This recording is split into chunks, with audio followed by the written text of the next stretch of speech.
কোরবানি সম্পর্কে আমাদের যে গুরুত্বপূর্ণ 20টি প্রশ্ন উত্তর আছে, আমরা সংক্ষেপে এই 20টি প্রশ্ন উত্তর দিয়ে দেব। 1 নাম্বার, জিলহজ মাসের প্রথম 10 দিনের গুরুত্বপূর্ণ একটি ফজিলত রয়েছে।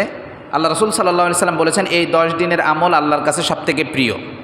10 দিনের আমল 10 দিন করতে না পারেন, অন্তত ঈদের আগের দিন 9 জিলহজ, যেটা ঈদের আগের দিন, আপনার আরাফাতের দিন, এই দিন আপনারা বেশি বেশি এই দিন নফল রোজা রাখাটা আল্লাহ রাসূল সাল্লাল্লাহু আলাইহি সাল্লাম অনেক ফজিলত হিসেবে বর্ণনা করেছেন, যেটা সামনে আসতেছে। 2 নাম্বার হলো, এই 10 দিনের গুরুত্বপূর্ণ আমল কি কি? গুরুত্বপূর্ণ আমল হলো নফল সালাত বেশি বেশি পড়া, ফরজ বাদ দিয়ে না, ফরজ পড়বেন অবশ্যই, নফল রোজা রাখা বেশি বেশি, তাকবীর পড়বেন, তেলাওয়াত করবেন বেশি বেশি, দান সদকা করবেন বেশি বেশি, তাওবা করবেন বেশি বেশি, আল্লাহর কাছে ক্ষমা চাইবেন বেশি বেশি, এবং এই যে কুরবানির জন্য প্রস্তুতি নেবেন। 3 নাম্বার, আরাফার রোজার ফজিলত কি? আল্লাহ রাসূল সাল্লাল্লাহু আলাইহি সাল্লাম বলেছেন, সিয়ামু ইয়াউমি আরাফা ইউকাফিরু সানাতাল মাদিয়াতা ওয়াল বাকিয়া। আরাফার রোজা পূর্বের 1 বছর এবং পরের 1 বছরের গুনাহ মাফ করে দেয়। সুবহানাল্লাহ। তাকবীরে তাশরিক, এটা কি জিনিস? তাকবীরে তাশরিক আমরা জানি তো সবাই, আল্লাহু আকবার আল্লাহু আকবার, লা ইলাহা ইল্লাল্লাহু আল্লাহু আকবার ওয়ালিল্লাহিল হামদ। আচ্ছা, 5 নাম্বার, তাকবীরে তাশরিক কখন থেকে পড়বো আমরা? 9 জিলহজ ফজর থেকে, মানে ঈদের আগের দিন ফজর থেকে 13 জিলহজ আসর পর্যন্ত প্রত্যেক ফরজ নামাজের পর উঁচু স্বরে আমরা পড়বো আল্লাহু আকবার লা ইলাহা ইল্লাল্লাহু আল্লাহু আকবার ওয়ালিল্লাহিল হামদ। 6 নাম্বার, কুরবানি কী জিনিস? সংক্ষিপ্তভাবে, আল্লাহর সন্তুষ্টির জন্য নির্দিষ্ট দিনে নির্দিষ্ট পশু জবাই করাকে কুরবানি বলে। আচ্ছা, কুরবানির উদ্দেশ্য কি? কুরবানির উদ্দেশ্য হলো তাকওয়া অর্জন করা। সংক্ষিপ্ত কথা, কুরবানির উদ্দেশ্য কি ভাই? তাকওয়া অর্জন করা। সূরা হজ আয়াত নাম্বার 37 আল্লাহ বলেছেন, লা ইয়ানালাল্লাহু লুহুমুহা ওয়ালা দিমাউহা ওয়ালাকিন ইয়ানালুহুত তাকওয়া মিনকুম। তোমাদের কুরবানির গোশত আল্লাহর কাছে যায় না, কুরবানির রক্ত আল্লাহর কাছে যায় না, আল্লাহর কাছে যায় তোমাদের তাকওয়া।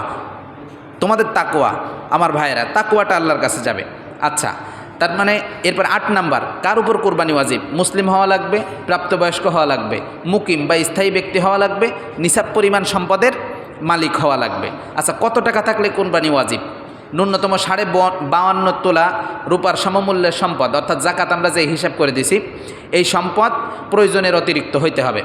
আচ্ছা, 10 নাম্বার, হাতে নগদ টাকা নাই কিন্তু ব্যাংকে টাকা আছে, কোরবানি কি ওয়াজিব হবে? হ্যাঁ, ব্যাংকে জমাকৃত টাকা নিজের সম্পদ, এটা যদি নিসাব পরিমাণ হয় বা নির্ধারিত পরিমাণ হয় তাহলে কুরবানি ওয়াজিব হবে। 11 নম্বর, টাকা নাই কিন্তু জমি আছে। টাকা নাই কিন্তু জমি আছে, তাহলে কি হবে?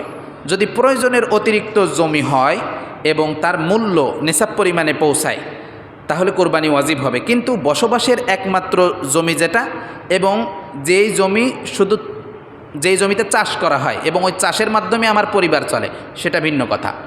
আচ্ছা, 12 নম্বর, ঋণ থাকলে কি কোরবানি ওয়াজিব হবে?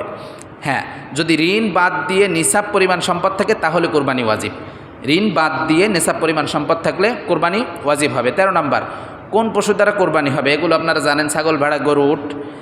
এরপরে পশুর বয়স, এগুলো আমরা একটু খেয়াল রাখবো। পশুর বয়সটা ছাগল অন্তত 1 বছর হওয়া, গরু 2 বছর, উট 5 বছর। কোরবানির সময় কখন? ঈদের নামাজের পর, এটা আমরা জানি। ঈদের নামাজের আগে করলে কোরবানি হবে না, বা নামাজ না পড়ে করলে হবে না। ঈদের নামাজের আগে কোরবানি করলে হবে না, এটা রাসূলের বুখারী মুসলিমের হাদিস দিয়ে প্রমাণিত। কোন ত্রুটির কারণে কোরবানি হবে না? কানা খোড়া, অসুস্থ, অত্যন্ত দুর্বল হলে কোরবানি হবে না। কী কী ত্রুটিতে আরও কোরবানি হবে না? সেটা হলো, অধিকাংশ যদি কাটা থাকে, কান বা লেজের অধিকাংশ কাটা, এগুলো হলে কোরবানি হবে না। কোরবানি আমাদের শিক্ষা দেয় ইব্রাহিম আলাইহিস সালামের সুন্নাহ, ত্যাগ, তাকওয়া। আমাদের ভাইয়েরা, সংক্ষিপ্তভাবে 20টি প্রশ্নের উত্তর দেওয়ার চেষ্টা করলাম। আর এমনি আপনারা সবাই সব কিছু জানেন, অতিরিক্ত যদি কারো জানার দরকার হয় আমার কাছ থেকে ব্যক্তিগতভাবে জেনে নেবেন। আল্লাহ পাক আমাদের আমল করার তৌফিক দান করুক। সকলে পড়না আমিন।